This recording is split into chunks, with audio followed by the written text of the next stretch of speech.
Great. Yeah, thanks a lot for the overly generous introduction. Um, that might have been the best part of this talk, but I'll try to live up to that. How's the audio on the microphone? Great, OK. So I asked Alyosha what should I talk about. He said a matchup of everything, so I'm going to present a lot of stuff. The first half is artistic stylization and rendering, and the second half, something completely different, which is machine learning for geometry processing. In the end, I'm going to talk about some work and submission I'm really excited about. But the first part is going to be more old stuff. So as Alyosha mentioned, when I was undergrad, I double majored in computer science and in art. So I spent a lot of time programming, and I spent a lot of time painting. And so I did stuff like this, which was fun. And I thought, like, this has nothing to do with what computers do. But when I went to grad school, I had to pick something to do. So I decided to do computer graphics. And I was looking for a PhD thesis topic, having mainly just been interested in writing code. And I went to SIGGRAPH, which is the main computer graphics conference, and I saw a talk on an algorithm for making paintings from photographs. And the speaker had a nice method that he described how he placed these little brush strokes to match that image. And I thought, well, that's nothing about like how a painter works. So I went back to school and started coding up my own ideas and produced a method that places brush strokes in this coarse-defined way. So it's this hand-coded approximating image with large strokes and adding little finer ones to make this sort of procedural painting automatically. And there's also a live version of it that I made where you could walk in front of it and the camera would capture your image and then stylize it as you walk around. So this is 17 years ago. And this is this work. It was the first work that I published as part of my PhD, even without my advisor. So that was fun. And so that's how I got into kind of doing the research that I did, like how I found something that I could do a thesis on. And in fact, now even just a few years ago, someone has released an iPhone app, which is basically an implementation of the paper that I published back then. So my thesis and a lot of my work since then has been focused on an area that in computer graphics that we call non-photorealistic rendering. The question is, how do we create computer graphics algorithms that will make images and animation in the similar styles to what artists have traditionally drawn, that look like line drawings or paintings, or use some of the elements of what make those traditional media so beautiful and expressive, and possibly create new computer media. And so in order to do that, there's three reasons for doing that. We would like to create scientific models for art. Ever since the original Renaissance, people started to realize that certain elements of the visual world could be described mathematically, and that's sort of what this work, I think, is doing. Having done that, we could develop new rendering algorithms that use this knowledge and build artistic tools that create ways to create imagery or video or animations that were not possible before, and have the expressivity of traditional media, but the power and control of computer graphics. And it's an exciting place to work because throughout the centuries, art and technology have always been things that have fed upon each other. The development of new art has pushed the boundary of technology, and as things like cameras or animation or sound were created to these things, they created new art forms, and this pushed the artists to develop new technologies. So we can publish papers that will influence the future of art. And oh, by the way, so I'm going a little fast here because I've crammed in a whole bunch of stuff into this talk. But do feel free to ask questions or interrupt if there's things you want to discuss along the way.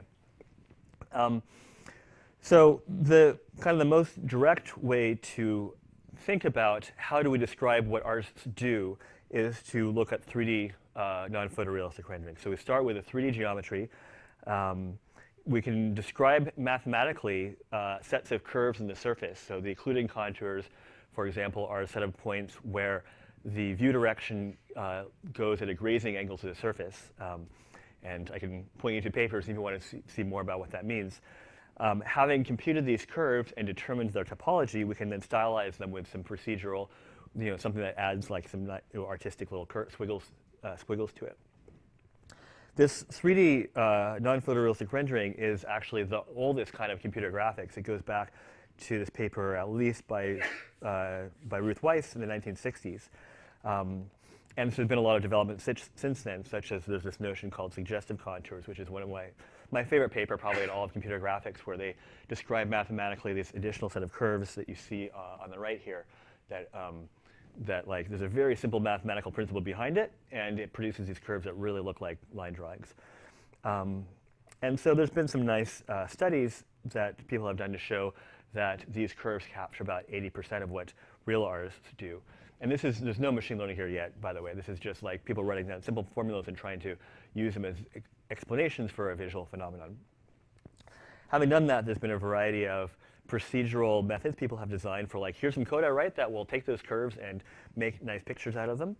And you can also animate those curves. So you compute how the curves are moving over time, make the strokes follow the motion of the 2D curves. And you have to write a lot of code and figure out a lot of math to do it, but I think the results are really lovely. And in fact, some variation of that shows up in some commercial works, such as in Disney's Paperman, a short film that was in front of Wreck-It Ralph, I think. And so all the curves here have been hand-drawn on one frame and then propagated through the video procedurally.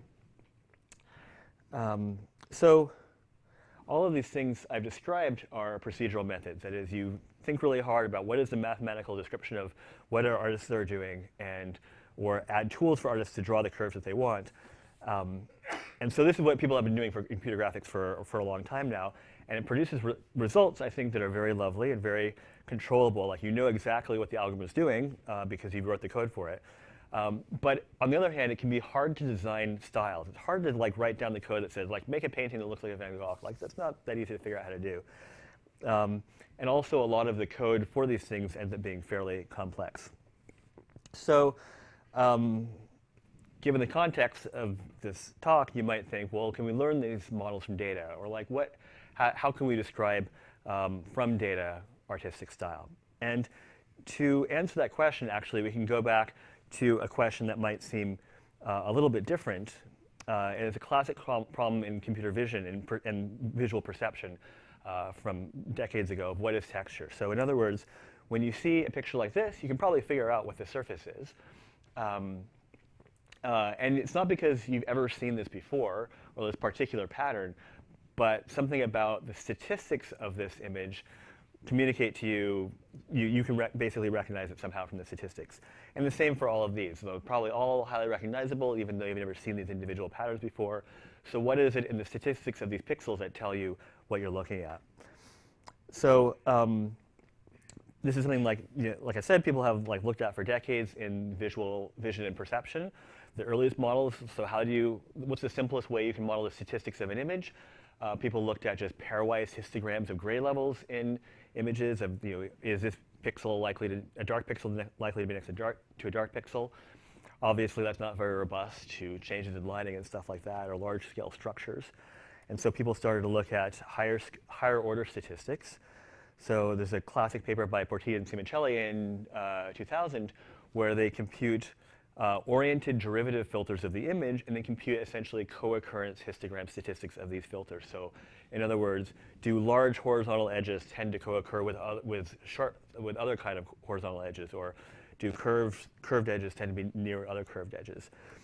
And they built a big, complicated, hairy model of all these joint statistics of which curves occur together, but they still got these fairly impressive results of starting with this texture. They could compute the histograms of image filters of this texture, and then optimize for an image around it that satisfies those the statistics, and so they got this. And, like, at first level, it kind of looks right. Like, it looks recognizable as those peppers. But on the other hand, you probably wouldn't want to buy any of those peppers.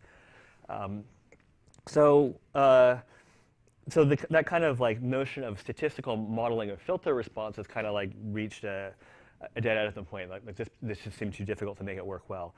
And so then a completely different idea came along from Alyosha, which is the notion of modeling texture in terms of patches. Let's just look at the pixels and copy those to generate a new texture. And so in particular, what he said was, let's just say that a texture, this output texture has the same statistics of this one if every patch of neighboring pixels looks like some patch in the input image. And this is kind of a cartoon version. He used, like, 19 by 19 neighborhoods. And so one version of a synthesis algorithm, like the simple naive one, is that you start with an input texture, you generate the output texture in raster order, and then so as you're generating this pixel here, you can just look at the L-shaped neighborhood of pixels around it, find the blue neighborhood that looks most like that in the input texture, and then just copy this pixel here. So this is sort of like a nearest neighbors regression for pixel synthesis. And there's a bunch of other things you have to do to make it work that I'm kind of skipping over. But this is kind of the basic version. Nowadays, people have reinvented this idea as pixel RNN, but they haven't really pulled all of the good ideas from this old work yet for pixel RNN. Alyosha and also this follow-up work by Wei and Lemoy, they had a few clever improvements. Were able to get these really nice results. And it was brain-dead, simple algorithm, very easy to think about. And so it, and that's sort of like the kind of the sign that you have a really good procedure, something that's so obvious that like you think, oh well, if only I'd thought of that, then I could have done that too.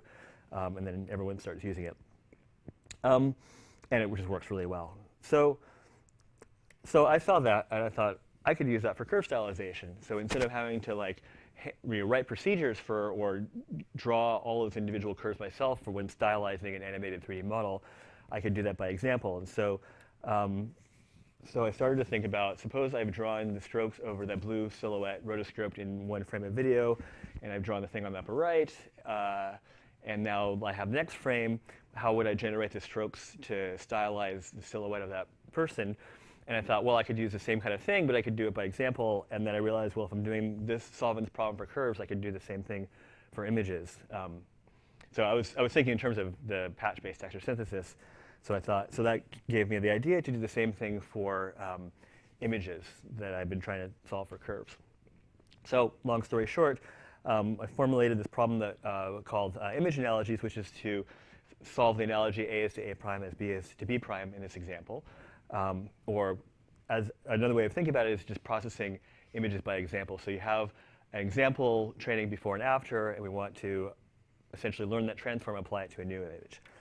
And it's a generalization of the same concept as before, that you would say that B and B prime have the same relationship if for every pair of patches aligned in the two input before and after images, there's some corresponding pair in the example. So in other words, if there's a vertical, let's say a vertical line in the input, and that got given some messy texture over here, then if there's a vertical line in this new input, it should also have that same messy texture. And the synthesis procedure, again, can be a simple extension of the same idea of generate this output image in raster order.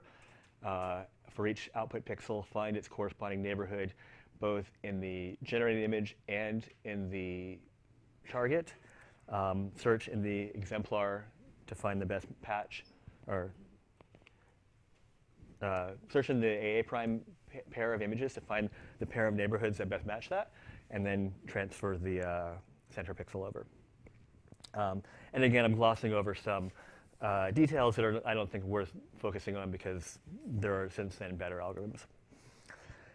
So the nice thing about that is you can just basically plug in whatever pair of images you want and see whether it can learn a filter. So blurring is something we can implement ourselves. So it's just a toy problem where we start with a sharp image and produce a blur one, and it works perfectly fine for that.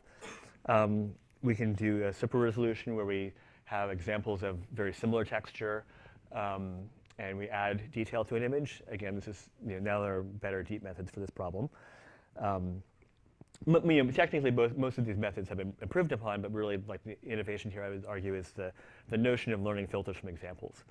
There's a variant of texture transfer where we say A and A prime to be the same, and we end up just doing the sort of texture transfer thing where we make a texture that looks like the person's face in lower left. But the interesting part for me is the artistic stylization. So here's a case where I happen to find a photograph and a pastel drawing that had been made by an artist of that same photograph. And now the question is, can we learn how to stylize a new photograph in that same pastel style?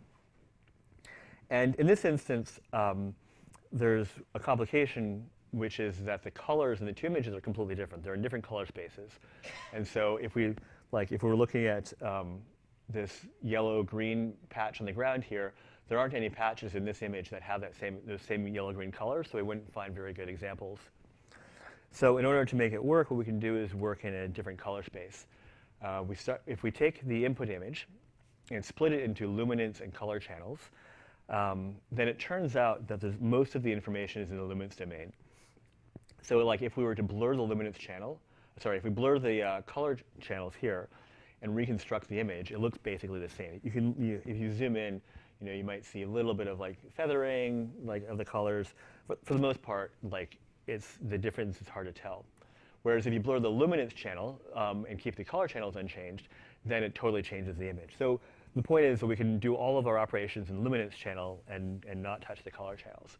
And this is also like the motivation, like the JPEG file format has most of the bits in the luminance channel and just a few bits in color. So the procedure is start with our input photo. So we have our input photo and our example pastel drawing, which we've just converted to luminance domain. We're going to throw away its colors.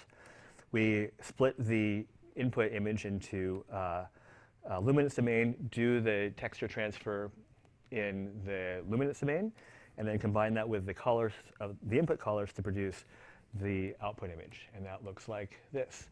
So we've just copied the colors over directly.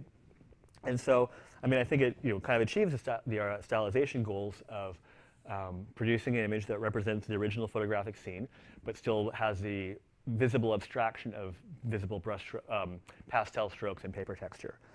There is one weird thing going on in this example, which is, if you notice in the example, there's kind of this swan texture is kind of washed out. It ended up just being white in the photograph, and that corresponds to these feathers in the swan here. In the output, you can kind of see that in the white clouds in the sky, we end up getting some swan feathers. I'm thrilled. What do you mean? Well, if you go back to the swan, I find that an attractive pastel version of that. Less so of the trees. Yeah, I think there's a lot one can criticize in terms of this is the sort of thing where it's just it did anything at all. I'm just happy it's Klamath high tide.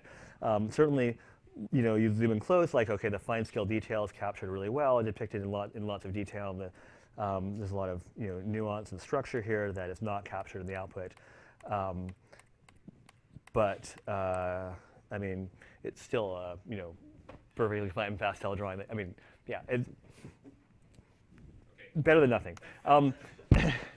Good enough to publish a paper. So here's another example where we didn't have an input image for this painting. So I just blurred it, and so basically this ends up being a textured version of that. So this is the real thing, and this is procedurally generated from this. And we apply it to the same input, and then we get some of the same brushstroke texture going on the background. And we can adjust the degree of fidelity, so we get a more abstract or less abstract version. So for work like this, how do you design a metric to test which kind of model or which kind of mapping works better?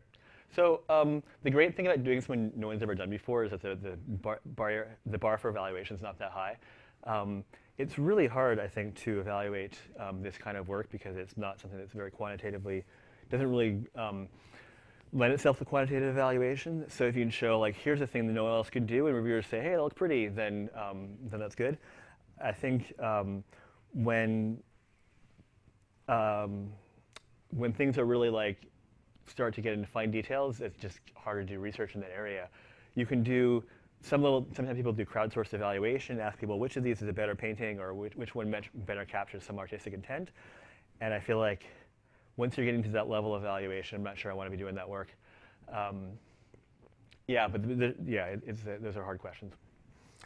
One fun fact about this one, we asked the artist for permission to use this in the paper, and he basically declined, even though we asked a bunch of times. And so I had to remove it and had to regenerate new images for the paper, and I was really happy that it actually worked on more images. We resisted a temptation to anti-thank him in the acknowledgments.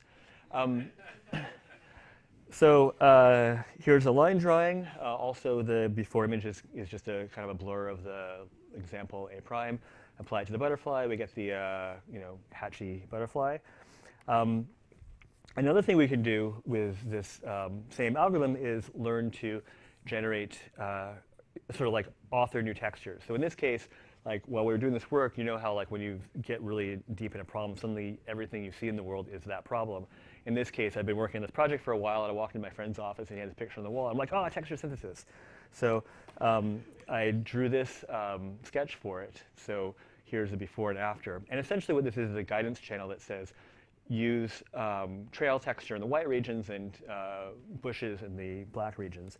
And when you do synthesis, it looks like that, which is interesting, but it has lost the perspective effect of the trees getting smaller the further away you get from the viewer. So I fixed that by adding another channel. There's a red channel that specifies depth, and then the synthesis works fine. And then you can go crazy with your annotations, and so here's a more complicated cityscape annotation thing. So, and then 17 years later, we have edges to cats, and now we're done. We also hacked together a sort of interactive version. So given this example here, you can draw, specify the detail you want where. And given this was done in 17 years ago, there's a lot of like clever tricks we did in order to make it run in real time, which now you wouldn't need to do. And there's been various follow-up work, but one thing I want to show is this work from some of my colleagues at Pixar who were applying it to animation, in which they worked closely with artists. So they had someone who specifically animated the sequence for this test. And they have an artist paint pictures for a few keyframes here. So these are all the artist's inputs for that whole sequence. And then they have an algorithm that animates the in-between frames over time using the same patch-based motivation, which you'll see in a second. So here's the result.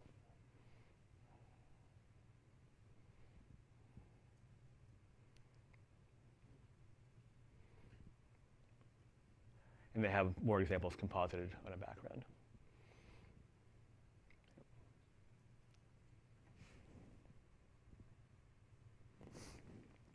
And so,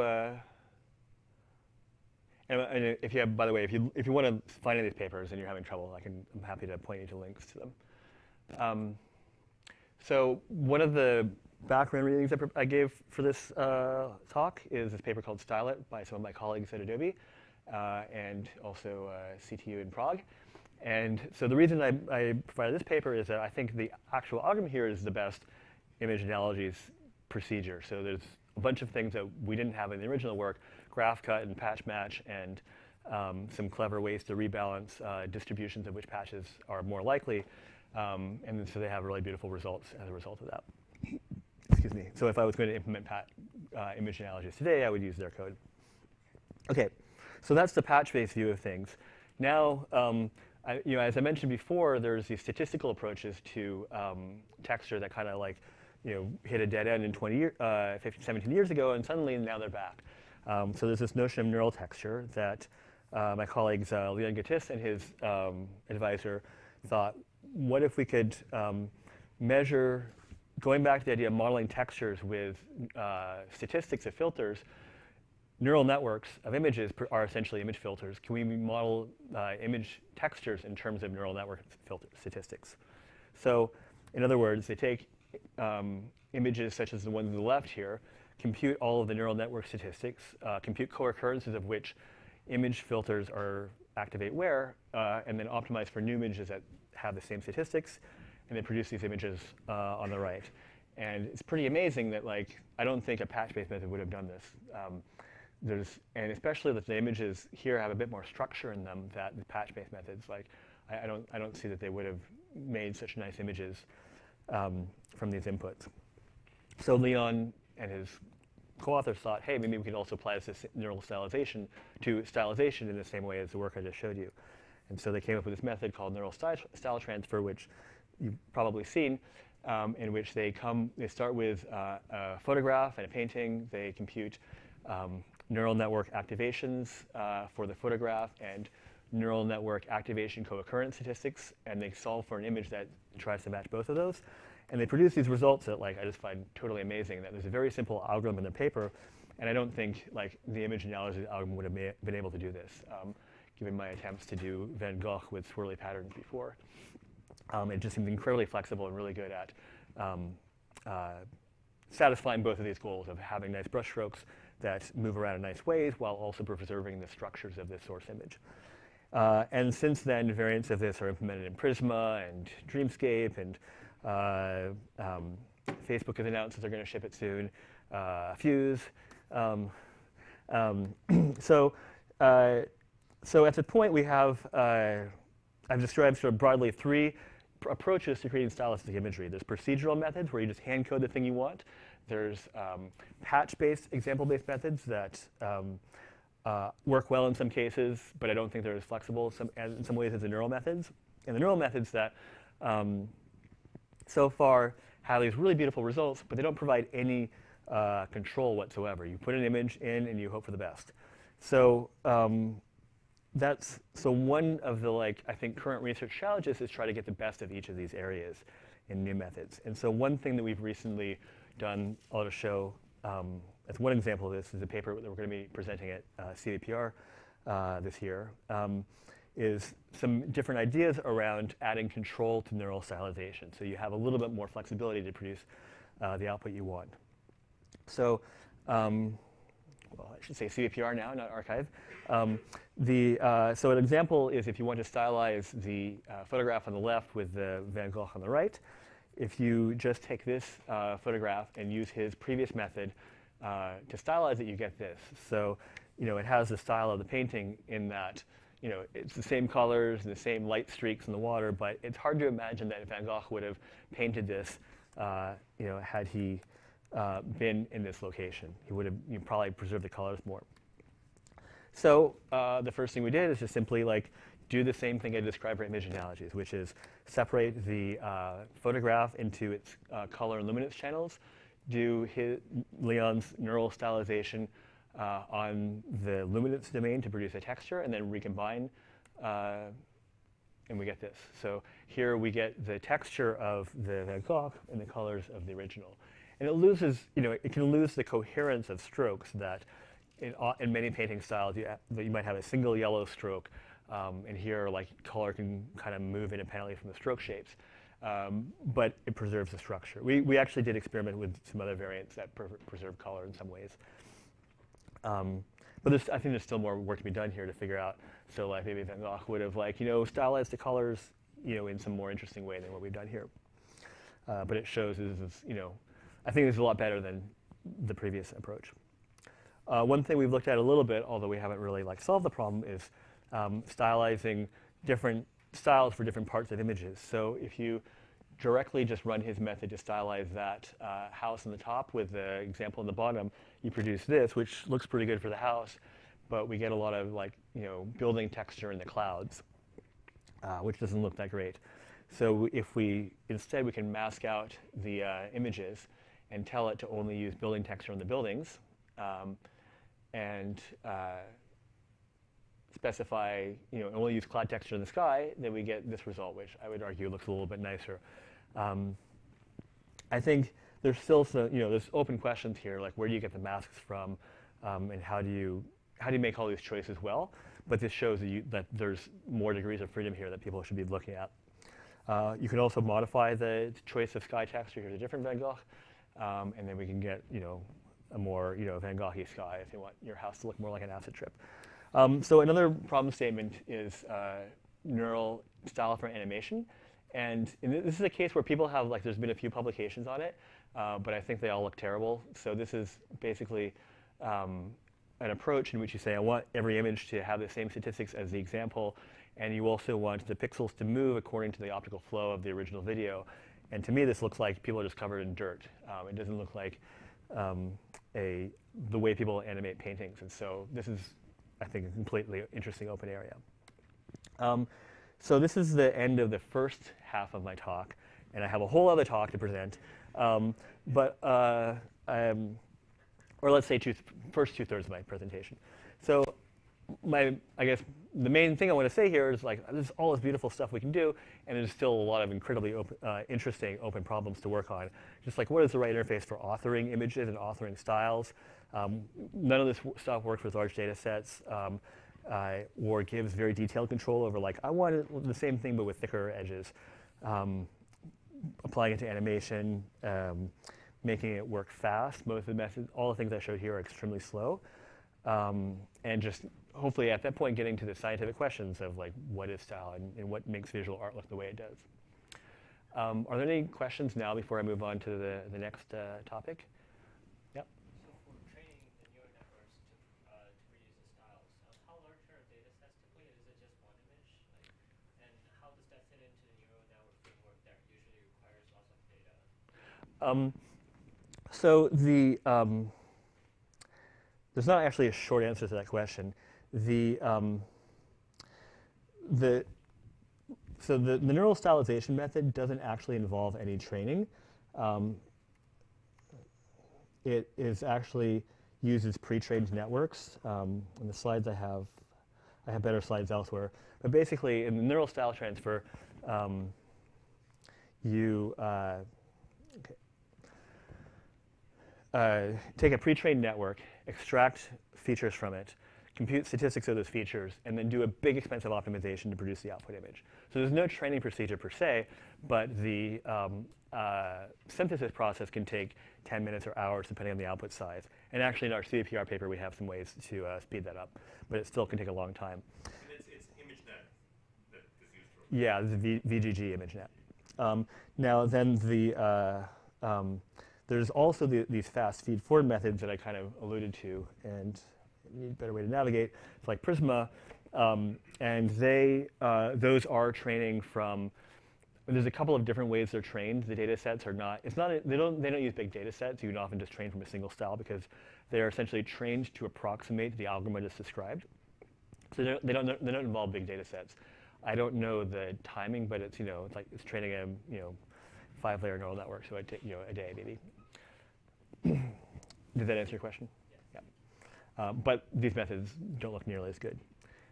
Yes? Question is latency control. Let's say you have an example where you're trying to do style transfer between Da Vinci and DALI. With DALI, you can see people with two faces, a clock with legs. So it's control. It's not spatial. It's not color. It's a more an abstract concept. You see people who have two legs, that have two arms, and in DALI you wouldn't see. Do you have any insight on how to enforce this control and how to verify so that whatever is being generated is going to satisfy, say, human constraints? So I mean, so much of what makes Dali's style his style is not to do with kind of low-level visual properties that are not. They're more like that's on the level of how do you describe a class of scenes? Like you could imagine something that would generate 3D scenes that have the same kind of surreal, unexpected combinations that Dali's work has. That's not about visual style per se. I think there's also aspects of composition that we haven't really thought about here as much. Some people have very busy visual styles, or very crowded scenes, and some are very sparse. And that's also a whole other axis that people haven't really thought about in this context as well. Yeah, so these are all interesting questions. Like we made some texture, we pat ourselves on the back, but there's still a lot to be done here. Yeah. Any other questions? Okay. So now for something completely different. Another problem that a whole research area that I think is really interesting is the problem of geometry understanding. And so this is essentially a large subfield of computer graphics, which is about you give me a 3D model, and my job is to figure out how do I understand what that model is, recognize the shape, figure out what the parts are, figure out maybe the functional elements of it, figure out what texture it should have. This is useful for various applications where people want to author things, but they don't want to do all the work of annotating the parts. So for example, maybe you start with a 3D scan of a horse, and you want to give it to a user who wants to put it in a scene, but they then want to animate the horse, they want to put texture on the horse. And if you can recognize it's a horse, and you know what textures they should have, you know where the hooves are, you know what the articulation points are, then you can animate it in ways that would otherwise be really hard to create. One motivation for this is that there are large online repositories of 3D models that people author in tools such as SketchUp. And they just upload these things and you can download them, but it's a big giant mess. People author these things and everyone has their own conventions for authoring models. Maybe they name things consistently, maybe they don't. So you'd like to provide these models to people who want to create their own 3D models or scenes and make the doors work, or make it so allow you to change the textures without having to author all of the affordances and functionality of the shape. So we've done a few projects on attempting to understand 3D geometry that I'm going to describe. And the first project is done by my former PhD student, Vangelis Kalogerakis, who's now a professor in University of Massachusetts. And so the problem statement we focused on is the algorithm is going to be given a 3D mesh, so watertight closed surface, so it's a little artificial. And our goal is to just label the parts of this mesh and figure out, like, this is the torso, this is the head, this is the tail, and so on. And we're going to do this by learning from training data. And so this work was done in 2010, or well, published in 2010. And at the time in geometry processing literature and computer graphics, basically no one was training anything from data. The culture of geometry processing is such that people come from a geometry background and they spend all the time thinking about things like differential geometry, and they want to understand, like, what is the mathematical principle that determines how shapes are segmented without reference to, like, human perception at all. And so these are the kind of the best results that people had at that point. And we argued, we were coming more from a vision machine learning background. We argued that, like, it doesn't make sense to look only at local geometric properties of surfaces in order to understand them. So for example, I just don't see how you could possibly identify this edge here on this person's body just by looking at, like, which triangles have large angles between them, even though clearly, to a human observer, this is a very important edge. So in a way, some of my work I view as being like tech transfer or idea transfer from computer vision to computer graphics. Computer graphics people are often very, very good at thinking visually and making beautiful pictures and good math, but not so good at working with data. And so our goal is to kind of get the best of both. So in particular, we were inspired by a method called text on boost, which is one of the first vision papers to do the semantic labeling of segmenting and naming the parts and scenes. And so we sort of transferred that to surfaces. Given a surface, we have one variable for each surface face. We want to name all of them. So C1 should be one of these six variables. C2 should be one of them, and so on. And so we formulate this as a conditional random field, which has one term which says how likely each face is to match one of the 6 classes, and one which says, given a pair of faces, how likely they are to have an edge between them, that is, to be the same face or a different face. And so I guess there was a paper you're supposed to read, so that has all the details of this. Each of these elements is learned. In this paper, we used a random forest, but now, in subsequent work, we've replaced it all with neural networks. The unary terms give us these individual likelihoods for the different parts. So this is the probability, the red parts here are likely to be head, and these are not likely to be head, and so on. And so if we just classify each face by the most likely part, we get a reasonably good segmentation. We can clean that up with the CRF term. So for the data set we used for this experiment is called the Princeton benchmark, and Princeton shape benchmark, which was the first data set paper that I know of in all of geometry processing. And so there they had 380 meshes, a huge amount of data. They had in 19 categories, so each category had 20 meshes, and the data set looked like this. They had workers just draw edges in the meshes. And my student went through and manually annotated every one of those parts. with a name. And so he got these results in the end. So he can tell where the torso, where the waist is. He can tell where the forearm and upper arm are, and so on. So at the time, these were like, this is the state-of-the-art results for this problem, and the first time anyone had applied machine learning to it. And we can see in examples where older methods couldn't tell the chair from the back and stuff like that. And likewise, they couldn't find the waist or tell the upper arm from the forearm. Of course, it is highly dependent on having good training data. So even for this very simple model, with 19 training meshes, we get all the parts. With 3 training meshes, we don't get all the parts. But on the other hand, once we have that, we can auto-rig objects. We can automatically apply texture to them because we know what all the parts are.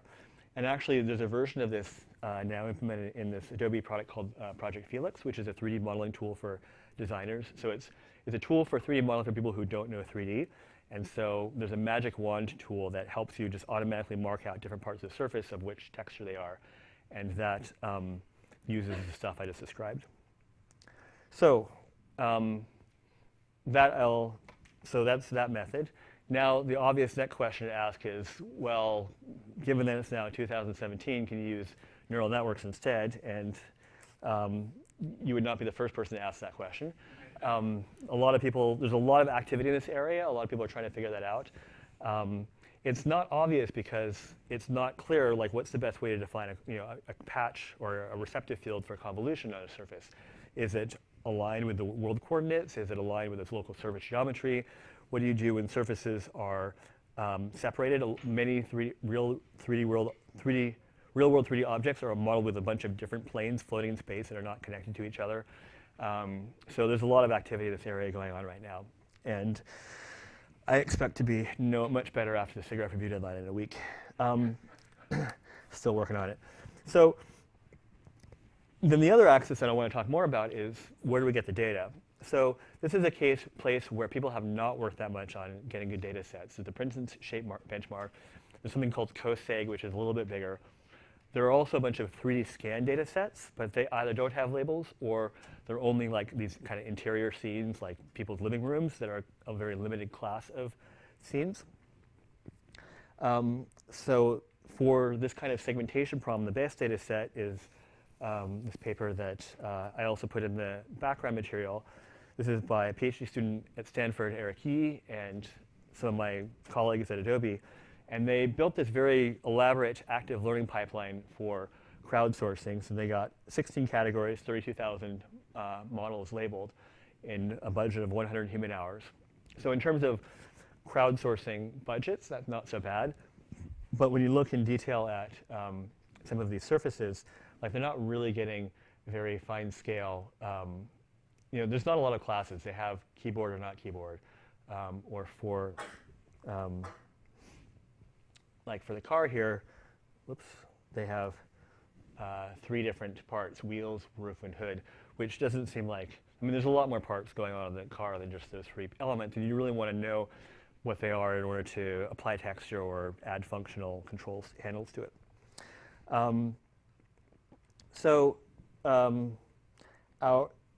How could we get more data without spending hundreds of thousands of dollars?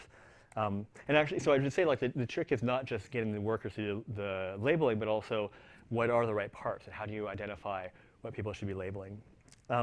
So as a motivation for getting more data, I want to mention this other work that we did in image classification, where instead of trying to build big annotated data sets, we gathered scraped data from Flickr, and we noticed that Flickr images have been tagged by users with all these different words. And maybe we can just use these tags directly for classification, even though they're really noisy and inconsistent in how people tag images. The tags kind of tell you what people care about in image classification. Like, so here are 2 tags that are quite popular in Flickr and are not in ImageNet data sets. The problem with using user-supplied tags in image classification is that people are inconsistent. And with some ground truth evaluation, we found that people added the right tag on average about 40% of the time. And it varies with class. So for example, If an image has a cat in it, people are 95% likely to tag it as cat. If an image has clouds in it, they're 20%. They have a 20% probability of tagging it as clouds. So this data is very noisy in a very particular structure. So we designed a loss function which is meant to be robust to this particular type of error. So a normal logistic loss would have this kind of smooth hinge shape. We learned an outlier probability with EM in the stochastic gradient process, and so that can give us loss functions that are shaped like this, that flatten out, that say, I'm not going to have a huge penalty for a tag being missing at some point. Anyways, that's the fast version, and I'll just briefly try to bring in this demo.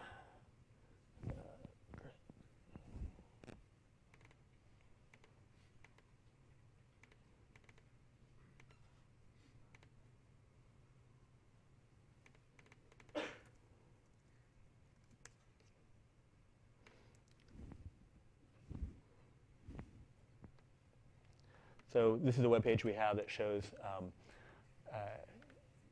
examples of all these different Flickr tags we learned classifiers on. And for any of these, you can see, like,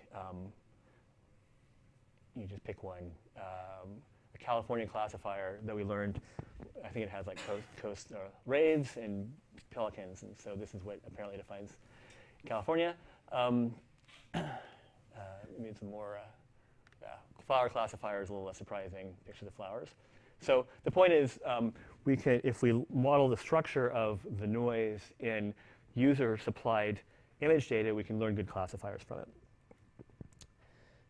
All right, so back to 3D geometry. How could we apply that there?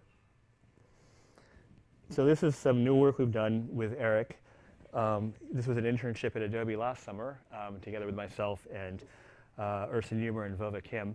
And we're submitted this to SIGGRAPH, so it's not published yet, hoping for the best. And our idea was to do the same thing with 3D models.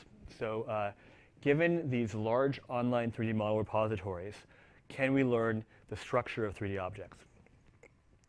So if we look closer at a model that you download from one of these libraries, you see a couple of things. You see that people, when they author these models, they label the parts with names, and they put them into a hierarchy. Here the hierarchy is basically flat. But this is a very common thing in all 3D modeling. Whenever people model shapes, they put things in hierarchies, like the wheel includes the rim and the tire and maybe the axle. And this is both for the convenience of the modeler and also for the convenience of anyone who might use the model later on. And they have these various names. And some things aren't named. So there's a lot of structure there. Here's visualizations of two specific models that we downloaded. So these are visualizations of the model hierarchy. The root node is in the center, and this is a car, obviously. And then you can see it has a bunch of children. So like this is a group of wheels, and then there's the individual wheels. So the blue nodes are parent-child. Blue lines are parent-child relationships, and the red dashed arcs are sibling relationships. So here's a different model of a very different car that was given a different hierarchy. And so this person labeled all the wheels as wheels and didn't label anything else. This person only labeled the car.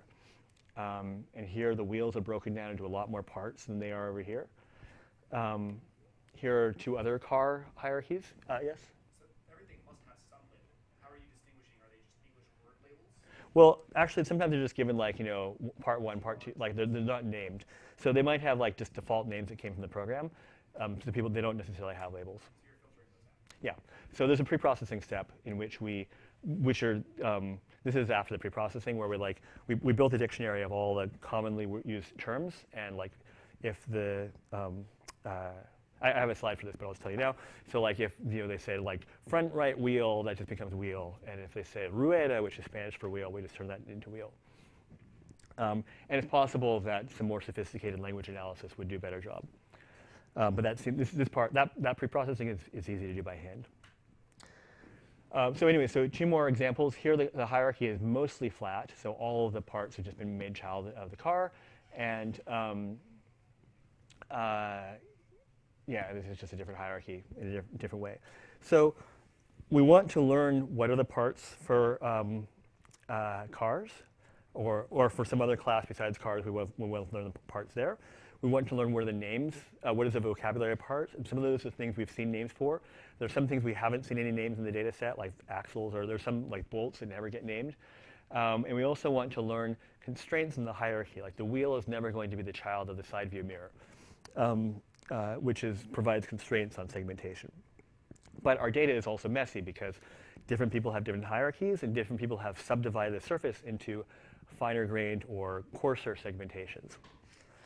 So our approach here has essentially 3 steps. The first part is an analysis where we're going to learn a model of what all the parts are. The second part is then, once we learn the model and annotated all the data, then we can just do the same kind of segmentation that I showed before, and then we can, having trained that model, apply it to a new surface. So I already mentioned the pre-processing. So the naive thing you might do is, let's take all the parts that were labeled wheel, learn a wheel classifier, classify all the wheels that weren't labeled, do that for everything that had a name, and then cluster everything else. So all the parts that never got any kind of name would just be in their own categories.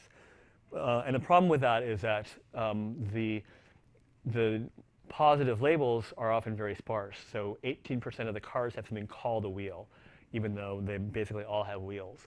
And that's one of the more common names. There are other names that are even rarer. So it would be really good to leverage off of the unlabeled wheels. So we essentially formulate a big weakly supervised learning problem in terms of an embedding space. So we're going to, there's a few steps I'll go through here. The notion of embedding space here is, given a part represented as a feature vector of things like shape descriptors in geometric shape descriptors, there's some neural network that's going to map from X to a low-dimensional embedding space. And we want to learn that embedding space such that it groups together different parts into different blobs in the embedding space, so that we can also define cluster centers for each of these parts in space. And then once the model is trained, then classifying a new part will be find the nearest cluster center.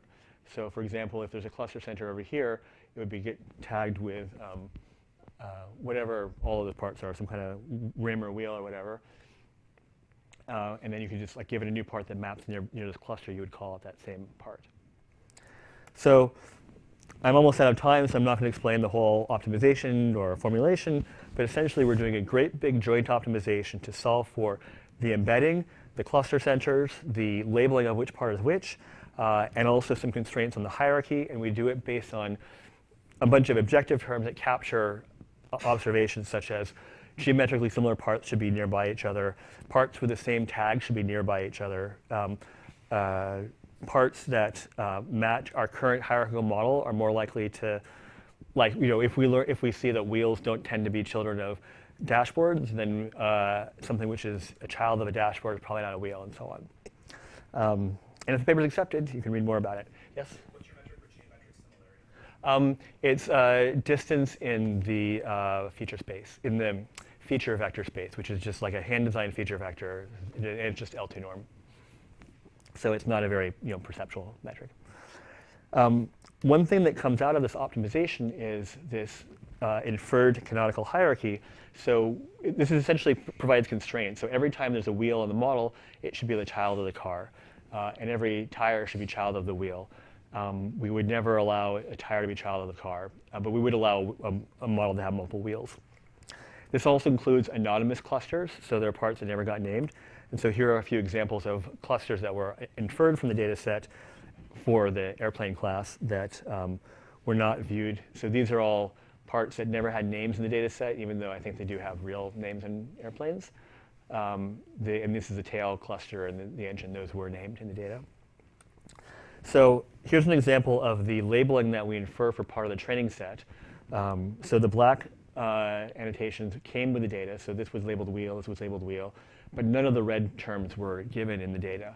And so we were able to figure out this is a body, this is a bumper, this is a headlight, and so on. OK, so once we've annotated the data, learned the model, then we can essentially do the same learning process to learn how to segment models. We just do some modifications in order to handle the hierarchy and handle noise in the training data that I don't have time to get into. So in the end, given a new model without any annotations or without any hierarchy, we can infer the hierarchy for it, and we can name all the parts. And here are examples in other classes. So for example, there's an airplane on the left, so we identify the tail and the engine and a few other parts as well. Let's see, motorbikes, we can split up into the wheels and seats and engine and so on. Okay, so as a quick whirlwind tour through a whole bunch of different things. This work is about learning to understand 3D shapes. It's a great big open research area, and there's not a lot of sophistication about learning in the computer graphics field, so there's a lot of opportunity for people who know about machine learning. And the key insight here is I think the freely available data, it provides so much information that could be exploited in order to train these models. And that's all I have to present. So I guess I'm supposed to bring up these questions, make it a little more visible. So should we take questions now? Do you want to go over this? What's the format? We'll start with a few questions, and other people have questions, we'll answer them as well. Okay. Let's start with the general questions. Okay. So you mentioned there's a lot of work going on with neural networks now in the image analogies.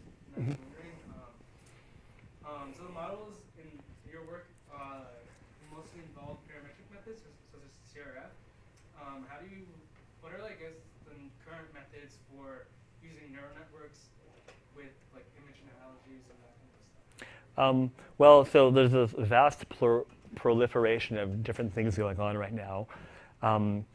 So I think Leon's neural style transfer is clearly the most prominent analogies-like approach. There's a few other papers that do different combinations of things like using neural network features with patch-based matching. I mean, a lot of stuff is hard to summarize, give a summary answer, but I don't know if there's a more specific question you have about that. I can provide a list of references or something if yeah. Also, do you think we can, is there potential to apply the style analogy to discrete inputs such as with text? Yes, I think, I mean, to some extent, that's very similar to like machine translation, where people line up to an RNN, from an input text in English to an output text in French, or vice versa. I mean, beyond that, I don't know a lot about language processing, so I don't know how people talk about style in the context of language processing, but it seems certainly like that it's an interesting question.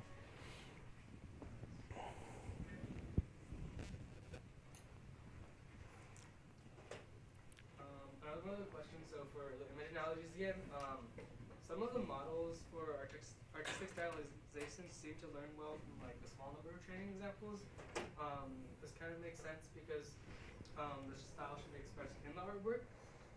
What do you think about learning from style from like multiple examples rather than just like transferring like one example? Do people want me to answer repeat the question in the back? Can you hear? Yeah, okay. So I think, so the question is about training style from multiple examples, and I thought I had an example here. Yeah, so there's this one. So all of the work on, it's surprising how well you can do with just a single training example. I think generalizing across large class of data is like one of the next big questions. Like, how do you interpolate between styles or learn something which is more general than an individual style? Like, it hasn't been done before, and I think it should be. There's one paper by that is here that they learn a single feed-forward network that's conditioned on inputs of, it's trained to output different styles, and it's conditioned on like an indicator for vector for which label was the input style. I think the results look kind of poor, but it's kind of like the nice, it's a sensible stab in this space. There's a few things I might have done differently. But so people are starting to think about it, but they haven't really made much progress, in my opinion. But yeah, I think it's a really interesting question. Does that answer your question? Or like, what if you like use multiple like images of the same style to try to, I guess, better represent that style? I think so. You still want, yeah. So you still need to have some representation of the variation across them. So so one problem that happens with these things is it can't, like with a single example, it can't tell what elements of that image are due to the style versus the scene, the underlying scene. So you like have a painting of a forest, and you apply it to a photograph, and you end up with like paintings of trees in the person's hair. Because it couldn't disentangle which statistics are because of the hair statistics versus the tree statistics versus the paint statistics. So if you had multiple examples, you could perhaps separate. This is a photograph. This is the painting of a forest, and this is a painting of a room, and so only the stuff in common between them should be transferred. I don't think it's obvious to figure out how to do that. Like we tried a little bit already in our project with Leon, and it's like we just couldn't figure out how to get it to work. So I think it's hard, but it's necessary.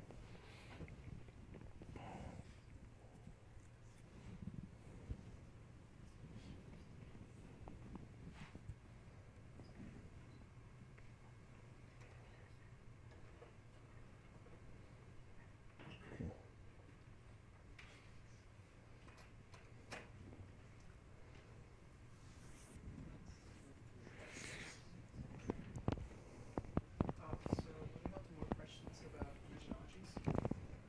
So have you done any work into extending the model to produce analogs or 3D objects instead of just images?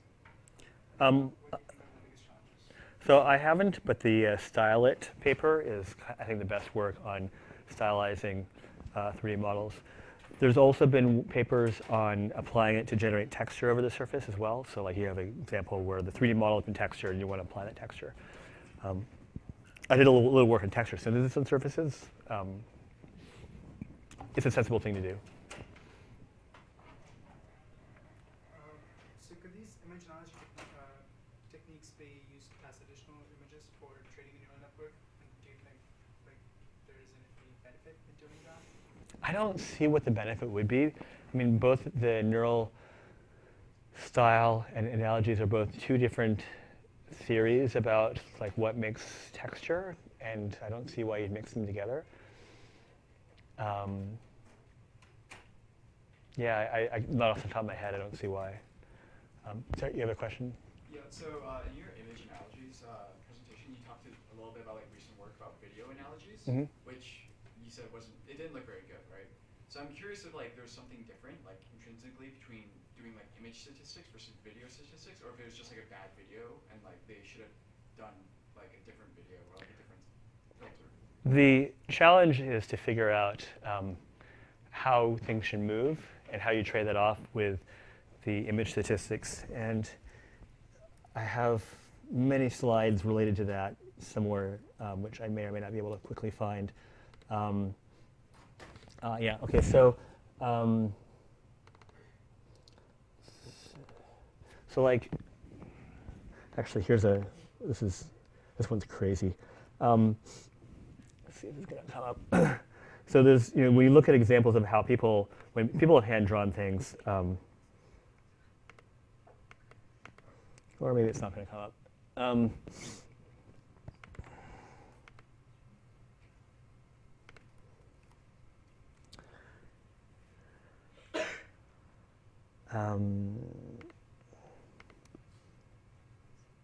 So this is the one I showed before.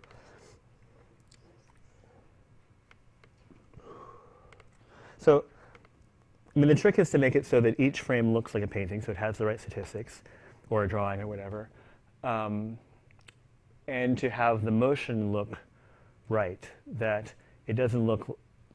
And what that means is really hard. It's hard to figure out what it means for the motion to look right. So now I'm just randomly picking videos. I'm not sure I have a good example.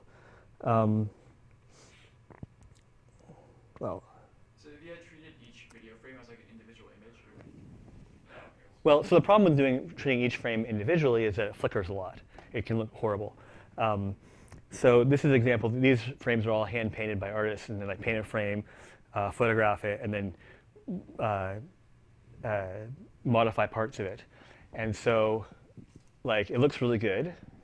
The motion is very simple. There, I think, big camera moves may be hard to watch. There's a lot of static backgrounds. So when you look at things like this, so here the strokes don't move according to optical flow, and so they don't look like they're attached to the surface. I think I actually have more examples of like the neural, the neural stuff. And the problem is really when when you slavishly follow the optical flow, it just looks like you have painting on the 3D model objects, not a painting of a scene that's moving around. So this one where there's like 3D rotations in the world, it just looks like the world's covered in paint. So that's what we want to avoid. There's one other one I really like. Let me quickly find it. Yeah, so this is one of my favorite methods for stylizing geometry with artistic textures. And they have this very clever way to move the texture around in a way that looks like the texture is kind of moving only in 2D while still matching the surface. But there's still some problems with this method. So anyways, I mean, long story short, it's hard to formulate the right problem because this is not something we're used to seeing. But I think it's a really interesting problem.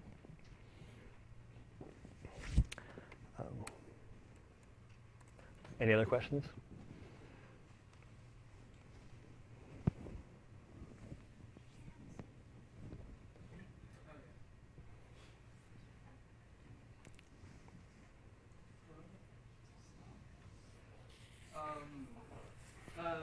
So do you think that maximizing, so I think the mesh vision annotation paper mentioned a lot about trying to maximizing the human efficiency in terms of like taking their time to annotate things. Do you think this is also, I guess your methods can be transferred to other labeling tasks? Yeah, so I think, I mean, there's a lot of computer vision work that has tried to use that kind of active learning and validation to improve image labeling. That preceded that paper.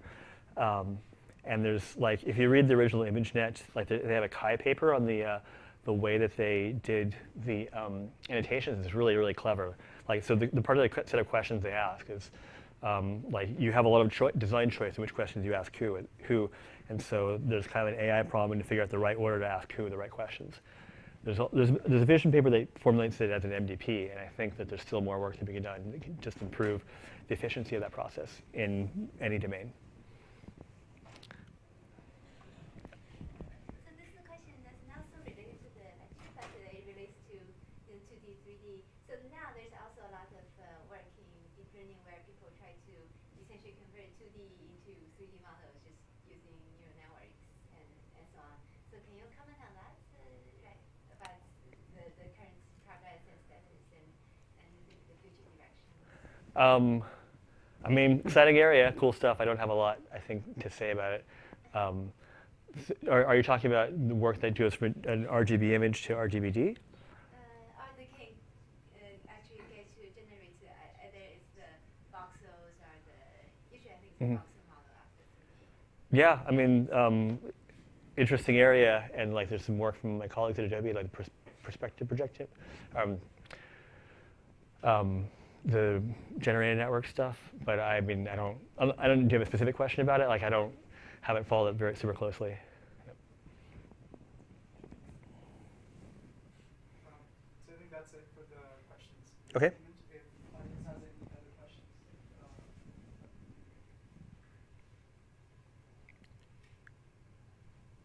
any other questions? Yep. So I'm working on a project on changing the textures of meshes. Would you recommend for like a 3D mesh? We have like one variant with like the vertex colors of every vertex on the mesh, one variant with like a texture map.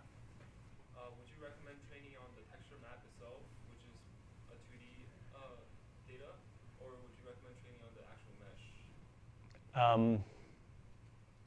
I guess I'd have to think about that a little bit. We can chat afterwards. Anything else?